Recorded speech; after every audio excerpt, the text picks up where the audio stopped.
तो good morning friend, chapter number 4 the stone age शुरू करते हैं। ठीक है, तो सबसे पहले हम क्या पढ़ेंगे? The old stone age. The old stone age में हम देखेंगे कि जो मैन था वो इंडिया में रफली कब से रह रहा है? 5 लाख BC से।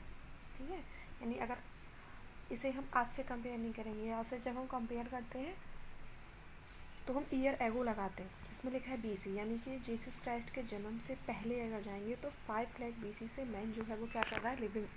ठीक है ना। और वो क्या करा करता था? अनपॉलिश्ड टूल्स का इस्तेमाल करता था जो इस टाइम पे 5 लाख BC के टाइम पे। ठीक है ना। और उसके कोई कपड़े नहीं होते थे, ना ही उसका जो पत्थर वो यूज़ करता था काफ़ी रफ होता था। ठीक है ना, जो कि हमें साउथ इंडिया में मिला है। ठीक है ना। और कहाँ पर मिला है? हम एक और हमें कहाँ मिला है? और हमें मिला है पाकिस्तान में। पाकिस्तान में एक नदी है सोहन रिवर। ठीक है, पाकिस्तान में एक नदी सोहन रिवर, उसकी वैली सोन वैली में मिला है। ठीक है, और ये साउथ इंडिया में मिला है। ठीक है, तो पैलोलिथिक जो साइट है ना जिसको डिस्कवर किया गया था कश्मीर में। ठीक है ना, the chip of stone were able use for hunting, cutting and other purpose.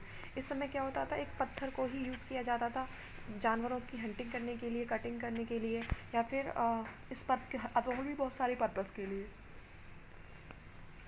इस पीरियड में क्या होता है? मैन जो होता है वो मैनेज करता है अपने आप को, क्या करने के लिए? खाना इकट्ठा करने के लिए, हंटिंग करने के लिए। ठीक है ना। He had no knowledge of cultivation and house building. उसके पास कल्टीवेशन करने की और घर बनाने की किसी प्रकार की कोई नॉलेज नहीं थी। है ना। ना तो उसके पास ये नॉलेज थी कल्टीवेशन कैसे करना है, और ना ही पैलोलिथिक टाइम पे उन्हें ये पता था कि घर कैसे बनाना है। ठीक है ना। और ये फेज़ कब तक चलता रहा? 8000 BC तक, जब तक कि न्यूलिथिक पीरियड नहीं आ गया, जब तक लोगों को घर बनाना और ठीक है ना और कल्टीवेशन करना नहीं आया था। पैलोलिथिक जो टूल्स है ना वो सबसे पुराने टूल्स माने जाते हैं, और ये कम से कम कितने टाइम पीरियड के माने जाते हैं? 1 लाख BC के। ठीक है ना। और ये हमें कहाँ पर मिले? छोटा नागपुर प्लेटू पर मिले। पैलोलिथिक के जो टूल्स हैं वो हमें कहाँ मिले? छोटा नागपुर प्लेटू पर मिले। और कब के माने जाते हैं? 1 लाख BC के माने जाते हैं। सॉरी, कुछ ऐसे भी टूल्स हैं जो बिलोंग करते हैं 25,000 BC से 10,000 BC पर। ठीक है ना, ये पीरियड न्यूलिथिक के आसपास का पीरियड है, वैसे मिस होगा। तो कुछ टाइम पीरियड्स पता को 1 लाख पीरियड पर पैलोलिथिक पीरियड का टाइम शुरू होता है BC पर, और इसी समय हमें पैलोलिथिक के जो टूल्स हैं वो छोटा नागपुर पर मिलते हैं। और कुछ टूल्स वो पैलोलिथिक के वो हमें कब मिलते हैं? 2500 से 1000 BC पर, 10,000 BC पर। ठीक है, तो 25,000 से 10,000 BC के अराउंड भी हमें मिलते हैं क्या? पैलोलिथिक पीरियड्स के टूल्स। और ये हमें जो 25,000 से 10,000 BC के टाइम पे जो मिल रहे हैं, हमें कैसे पता चला कि मिल रहे हैं? भाई छोटा नागपुर में हमें मिले तो हमें पता चल गया 1000 BC के अराउंड पैलोलिथिक टूल्स थे। लेकिन जो अब हमें 25,000 से 10,000 BC के टाइम में हमें मिले तो हमें ये पता चल गया कि कहाँ पर मिले हमें? कुर्नूल डिस्ट्रिक्ट में, यानी आंध्र प्रदेश में एक जगह है कुर्नूल, उस डिस्ट्रिक्ट में हमें मिले थे 25,000 से 10,000 BC के टाइम पीरियड है palaeolithic tools.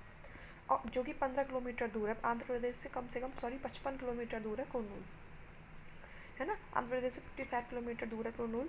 In association with them bone implements and animal remains also have been discovered. इसके साथ साथ हमें हड्डियाँ भी मिली। ठीक है ना, बोन्स भी मिली, एनिमल्स की मिली, जो हमें डिस्कवर की कि एनिमल जो थे उस समय कहाँ पर मिली? ये हमें बैलन वैली में, मिर्ज़ापुर डिस्ट्रिक्ट, यूपी में मिर्ज़ापुर डिस्ट्रिक्ट है ईस्ट में। यूपी के ईस्ट में एक डिस्ट्रिक्ट है मिर्ज़ापुर, वहाँ पर एक वैली है, उस वैली का नाम क्या है? बैलन वैली। ठीक है ना, यानी यूपी की मिर्ज़ापुर डिस्ट्रिक्ट के अंदर एक वैली है बैलन वैली, वहाँ पर हमें कुछ एनिमल्स के बोन्स के रिमेन्स मिले। ठीक है ना, कहाँ पे? यूपी में एक डिस्ट्रिक्ट मिर्ज़ापुर, मिर्ज़ापुर के अंदर भी एक वैली, बैलन वैली के अंदर मिली। ठीक है ना। और वो जो बोन्स थे वो कौन कौन से एनिमल के थे? गोट के, शीप के, कैटल के। अब इससे पर क्या पता चलता है कि उस समय गोट, शीप और कैटल्स को क्या किया जाता था? डोमेस्टिकेट किया जाता था। ठीक है ना, हमें मिर्ज़ापुर के बैलन वैली से हमें जो भी साक्ष्य मिले गोट, शीप, कैटल की बोन्स से, तो हमें इससे पता चला कि डोमेस्टिकेशन यूज़ हो चुका था कब? 25,000 BC के अराउंड। तो जो शुरुआती पैलोलिथिक फेज है ना, जहाँ पे मैन जो था ओनली हंटिंग और फूड गैदरिंग करता था, तो पुराण से speak of people who lived on root, यानी इस पुराण ये कहता है कि उस समय जो लोग थे वो किस पे बेस्ड थे? फ्रूट्स पे, और जो रूट्स होती है प्लांट की उन पर। कुछ ऐसे भी लोग थे जो पुराने हिल्स में रहा करते थे। ठीक है ना, और अब तो मॉडर्न टाइम्स तक जो है वो हिल्स में ही रहा करते थे। ठीक है, तो जो ओल्ड स्टोन एज है या फिर जो पैलोलिथिक कल्चर है इंडिया का, वो कब डेवलप हुआ था? प्लीस्टोसिन पीरियड में। ठीक है ना, हमने अपने आप पूरे टाइम जोन और टाइम्स पीरियड्स में बांटा है। तो जो पीरियड है, कौन सा पीरियड था? Pleistocene period. जैसे कि जो डायनासोर है, डायनासोर को जुरासिक पीरियड में माना जाता है। ठीक है ना, ऐसे ही जो और जुरासिक पीरियड में डायनासोर आया था, क्रिटेशियस पीरियड में डायनासोर का एक्सटेंशन हो गया था। ऐसे ही जो ये पैलियोलिथिक टूल्स हैं ये कौन सी पीरियड के, ये पेरिस्टोन पीरियड के, ठीक है ना, पेरिस्टोसिन पीरियड के, या फिर आइस एज, इसको क्या बोला जाता है, आइस एज।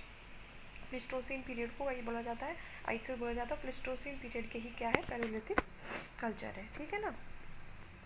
और इसको जो कि जोग्राफिकल पीरियड है, ये इसमें पैलियोलिथिक पीरियड के टूल्स दिखाए हैं कितने बड़े बड़े, जिनको हंटिंग गैदरिंग के लिए यूज़ किया जाता था। आगे चलते हैं, देखो प्लिस्टोसिन पीरियड जो था वो तुरंत आया, ठीक है ना, उससे पहले जोग्राफिकल पीरियड था, यानी Pleistocene period comes immediately before the geographical period and called Holocene, यानी हैलोसीन के तुरंत बाद क्या है, प्लिस्टोसिन पीरियड आया, ठीक है ना, recent period in which we live we begin about, जिसमें हैलोसीन पीरियड में हमने रहना कब शुरू किया था, ठीक है ना, यानी हैलोसीन पीरियड से पहले का है Pleistocene period. Holocene period Pleistocene period के बाद में आया है, और जिसमें हम अब रहना शुरू कर रहे हैं 10,000 साल पहले की बात है आज से, तब था हैलोसीन पीरियड, ठीक है ना। और हम नहीं जानते हैं कि प्लिस्टोसिन पीरियड एग्जैक्टली कब शुरू हुआ, कब ह्यूमंस जो है वो स्टोन टूल्स के साथ एसोसिएट होना शुरू हुए, ठीक है ना। हमने ईस्ट अफ्रीका में डेट किया है कि अब मतलब 3.5 मिलियन ईयर है वो इंडिया में पहला फर्स्ट ह्यूमन ऑक्यूपेशन जो था वो सजेस्ट किया गया स्टोन टूल्स की मदद से, हालांकि वो जो मिडिल प्लेस्टोसीन से ज़्यादा पुराना नहीं है, ठीक है। तो जो 5 लाख ईयर पहले क्या हुआ था, प्लिस्टोसिन पीरियड में क्या होता है, आइस शीट, यानी पूरा जो अर्थ का पोर्शन था वो किस में कवर था, आइस में, पूरा मोस्टली जो पोर्शन था वो आइस से कवर था, ठीक है ना। बहुत हायर लेटीट्यूड्स पे तो बहुत ज़्यादा, मतलब कि ज़्यादा आइस थी। जो ट्रॉपिकल रीजन्स थे उनको छोड़ करके जो वहाँ पे माउंटेन्स थे, बाकी हर जगह आइस ही आइस थी, ठीक है ना। और तो फिर कुछ समय बाद जब ये पीरियड रेनफॉल के अंडर में आया, ठीक है ना, तो इंडिया के अंदर रीजनल वेरिएशन आना शुरू हुए। जो प्रिंसिपल टूल्स थे जिनको यूज़ किया जाता था उसको फ्लैक्स था और बोरियर्स थे, ब्लेड लाइक टूल्स थे। जब मिडिल स्टोन एज आया तो इंडिया में क्या हुआ, इंडिया की जो सोन वैली है, ठीक है ना, मिडिल स्टोन एज जो साइड्स है इंडिया की वो कहाँ पर मिली है, सोन वैली के अंदर, ठीक है ना। स्टोन एज में भी मिडिल स्टोन एज की साइड मिली है सोन वैली के अंदर, ठीक है। तो हमने क्या देखा, जो क्रूड पेपल इंडस्ट्री है, strata contemporary with the third Himalayan glacier. Artifact of this age are also found at several places on the river Narmada. और इसी जगह के बहुत सारे आर्टिफैक्ट्स भी हमें बहुत सारी जगह पर मिले हैं, और कहाँ पर मिले हैं, नर्मदा पे। बहुत सारी प्लेसेस हैं जहाँ पे हमें तुंगभद्रा रिवर पे भी मिला है बहुत सारे रिमेन्स जो है। जो अब ये रिमेन्स कौन से पीरियड के बताए जा रहे हैं, मिडिल स्टोन एज के, ठीक है ना। कहाँ कहाँ पे बताया गया, सोन वैली में, नर्मदा वैली में और तुंगभद्रा रिवर पे। अब अपर पैलियोलिथिक की फेज, अपर पैलियोलिथिक फेज जो था वो काफ़ी ह्यूमिड था, ठीक है ना। ये लास्ट फेज था आइस एज का, जब क्लाइमेट जो था कंपेरेटिवली गर्म हो गया था, और इस वजह से नई फ्लिंट इंडस्ट्री और मैन जो था मॉडर्न टाइप में आना शुरू हो गया था। इंडिया को जब हम नोटिस करते हैं तो हमें ब्लेड यूज़ करा, ब्रिलियंस यूज़ करा, लेकिन हमें ये कहाँ पर मिले हैं प्रूफ ब्लेड और ब्रिलियंस यूज़ करने का, आंध्र प्रदेश में, कर्नाटक में, महाराष्ट्र में, भोपाल में और छोटा नागपुर में, यानी सेंट्रल वाले पार्ट पे, आंध्रा, कर्नाटका, महाराष्ट्र, भोपाल और छोटा नागपुर में। केव्स और जो रॉक शेल्टर्स हैं उनको हमने यूज़ किया ह्यूमन बींग्स ने, ठीक है ना। और कब किया, अपर पैलियोलिथिक पीरियड, यानी केव्स के अंदर अपना घर बना के रहना जो था, इस बात की नॉलेज कब हुई उन्हें, अपर पैलियोलिथिक टाइम पीरियड के समय में, ठीक है ना। और ये हमें कहाँ पर मिला है, भीमबेटका के अंदर लोगों ने केव्स में रहना शुरू करा था। जो टाइम पीरियड कौन सा था, अपर पैलियोलिथिक का, जो कि भोपाल से 40 किलोमीटर दूर है। कौन सी जगह है, भीमबेटका, ठीक है, जहाँ पे हमें हाथ से बनी हुई कुल्हाड़ियाँ, क्लेवर, ब्लेड, स्क्रैपर मिले हैं, है ना। और अपर पैलियोलिथिक असेंबलर जो ये दिखता है कि बहुत सारे फ्लेक्स, प्लेट्स, ब्रिल्स का बहुत ज़्यादा यूज़ किया गया, ठीक है ना। और गुजरात ड्यूज में भी, तो ये बहुत ज़्यादा डिफिकल्ट है कि हम ये एस्टिमेट करें बिगिनिंग ऑफ द